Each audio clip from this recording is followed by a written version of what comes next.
Synchronous machine. Synchronous machine is an AC rotating machine whose speed is directly proportional to the frequency of current flowing through the armature. Synchronous machine is mainly named as AC generator or alternator and synchronous motor. Now let's see the comparison between AC generator and a synchronous motor.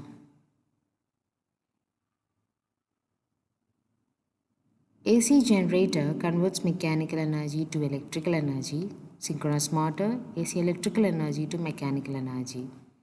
AC generator is a variable speed generator. Synchronous motor is a constant speed motor. Both has stator and rotor. Stator carries armature winding and rotor carries field winding. In AC generator, prime mover is used to rotate rotor. Prime mover can be steam turbine or hydraulic turbine according to the speed of the machine.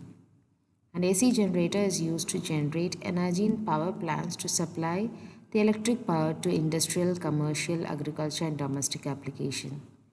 Synchronous motor is not a self-starting motor. It has a unique characteristics. It operates under a wide range of power factor, used where high precision is required. Thank you.